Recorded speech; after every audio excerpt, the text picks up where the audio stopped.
April 30th, 2026.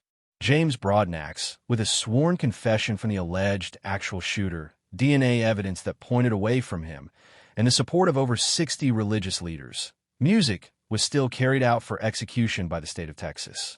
No delay, no second chance, just one word from the Supreme Court that afternoon: denied. James Broadnax had spent 17 years on death row waiting for someone in power to stop music and say, wait. He had gotten married just 2 weeks before this day.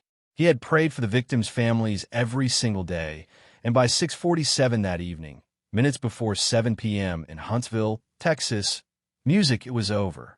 His last words to the world were calm, firm, and final. And once you hear what he said, this story will not leave you easily. There is something about a final morning that no words can fully hold. April 30th began for James Broadnax inside the same walls, under the same lights, with the same silence that music had surrounded him for nearly 2 decades. But this morning carried a different weight, and everyone around him felt it. His legal team had spent the night preparing what they knew could be the last appeal his case would ever see, built around a sworn confession from his cousin Demarius Cummings, who had come forward just weeks earlier, and stated under oath that he was the one who pulled the trigger, not James. Courts, ultimately did not accept these claims as sufficient grounds to halt the execution, but that morning the filing was still in front of the U.S. Supreme Court, and James Broadnax was in his cell waiting to find out if any of it mattered. His attorneys described him in those final days as someone maintaining faith and stoicism, a man who still believed, even then, that his case would have a chance to be heard. He was not pacing. He was not unraveling. He was waiting with the kind of quiet that only comes from someone who has spent 17 years learning how to hold themselves together when the walls keep closing in. Outside those walls, people were still fighting for him. Inside them, James Broadnax was doing the only thing left that he could do, waiting for a phone call that would decide everything. And that phone call, or rather what came instead of it, arrived by the afternoon.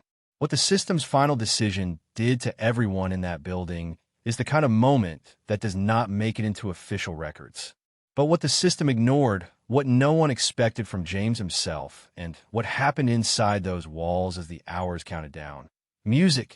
That is where this story truly lives. The answer came in the afternoon. The U.S. Supreme Court denied James Broadnax's final appeal. Years of legal work collapsed into a single word: denied. There were no more courts above that one. No more arguments to make, no more waiting for a different answer from higher authority, because there was no higher authority left. The execution remained scheduled for that evening, and nothing had changed. That authorities maintained throughout that the conviction was legally sound and had been reviewed through the proper channels. His legal team, however, believed the courts had never fully examined what the new evidence truly meant. That disagreement did not matter anymore. The afternoon of April 30th made sure of that. The Texas Court of Criminal Appeals had previously ruled that the confession-based claims should have been raised in earlier filings. The Board of Pardons and Paroles had denied clemency, and now the Supreme Court has spoken. For the people who had spent years alongside James Broadnax, this was the moment every fear they had ever carried became a certainty. And then the decision reached James himself. Somewhere in Huntsville, a 37-year-old man found out that the last door was shut. What the system could not have scripted, what no one in that building expected, was the composure he showed when that news arrived. Because the man who received it, and the man who walked into that chamber later that evening, was not whom most people imagine when they picture someone on death row. What his life had quietly become inside those walls is the detail that changes how you see everything, that came after. By the time April 30th arrived, James Broadnax had become someone the people around him described as a source of calm, mentorship, and genuine faith. He had spent years guiding younger inmates through the same system that had swallowed him whole. He prayed for forgiveness, not as a performance, but as something he returned to daily, including for the families of Matthew Butler and Stephen Swan. He had never stopped acknowledging their pain, even while maintaining that he was not the one responsible for it. He had also fallen in love. Just 2 weeks before his execution, he married Tiana Krasniqi, music, a British law school student, in what must have been one of the most bittersweet moments any two people have ever shared. A wedding with an execution date already written on the calendar. Music, that grief does not have a name. To stand across from someone and make vows about forever, knowing exactly how many days forever has left. To become a husband and a condemned man in the same breath. That is the detail about April 30th that sits heaviest long after everything else fades. His wife was somewhere in that building as the evening approached. His attorneys were present, music carrying the weight of everything they had tried and failed to change.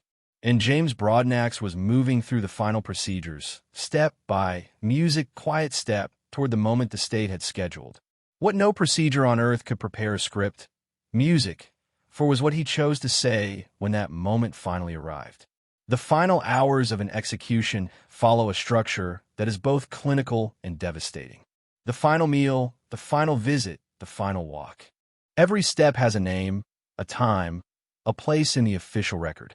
James Broadnax moved through all of it on the evening of April 30th with a steadiness people around him later noted. His wife could not hold him the way a wife is supposed to hold her husband, music on the hardest night of their lives. That is the reality of where they were. The goodbye that music passed between them in that place belongs to them alone, but the weight of it belongs to anyone willing to sit with it. A woman who had been a wife for 14 days saying a final music goodbye to her husband. There is nothing to soften about that. It is exactly as devastating as it sounds. As the clock moved toward the scheduled hour, witnesses were brought in, statements were prepared, and the room that James Broadnax was music brought into became the only room in the world that mattered. The man at the center of all of it, who had spent 17 music years inside a system that had now made its final decision, was given one last opportunity to speak. James Broadnax did not waste his last words. He turned first to the families of Matthew Butler and Stephen Swan. Music, people who had carried their grief every single day since 2008. People whose loss was real regardless of anything else in this case. Music, he said to them directly, I prayed to God for your forgiveness. Despite what you think about me, I hope to God that prayer was answered. No theatrics, music, no performance, just a man in the final minutes of his life reaching across years of pain toward the people on the other side of it, asking music for something he knew they might never give. And then he said the part that landed differently on every person in that room. He looked out and said, no matter music, what you think about me, Texas got it wrong. I'm innocent. The facts of my case should speak for itself. Music, period. Those were the last words James Broadnax ever said to this world. Not a breakdown, not a rage, just a calm, steady, unwavering statement from a man who had been saying the same thing for 17 years and was still saying it with his last breath. At 6:47 p.m., minutes before 7 o'clock on a Thursday evening, music, in Huntsville, Texas, James Broadnax was pronounced dead. He was 37 years old, the 599th person executed in Texas since the state resumed capital punishment in 1982. The state closed the file. The next scheduled execution in Texas was already on the calendar before the evening was over. The machinery moved forward because music, that is what machinery does. But for the people left behind on April 30th, 2026, nothing closed that simply, and the question they're all sitting with is one the official record cannot answer. There are people who will carry this day, music for the rest of their lives. Tiana, his wife of 2 weeks, who became a widow before she had the chance to become anything else alongside music him. His legal team, who spent years fighting through filing after filing, believing they were on the right side of the truth. The 60 religious leaders who signed their names to a letter pleading for pause and watched. Music, it changed nothing. His cousin Demarius Cummings, who came forward with a confession in what may have been the only honest thing he could bring himself, music, to do, and now has to carry the outcome of that confession for the rest of his sentence. These are the people holding the weight of April 30th long after the official record turned its page. James Broadnax, music, spent 17 years in one of the hardest places a human being can be placed. He came out of it, or rather lived inside it, as someone who prayed, who mentored, who loved, who married, who asked for forgiveness without bitterness, and maintained music, his innocence, without cruelty. Whether the courts processed his case correctly, whether the truth was ever fully examined, whether the right decision was made, those are questions that different people will answer differently. Music, and they will keep answering them for a long time. What is beyond question is the grief of his final music day, the morning of waiting, the afternoon of a door closing forever, the evening of a goodbye no one was ready for, the last words of a man who never stopped saying he did not deserve to be there. And music, the silence that came after 6:47 p.m. in Huntsville, Texas, on April 30th, 2026. Whether the system got it right or not, one question still remains: was justice truly served?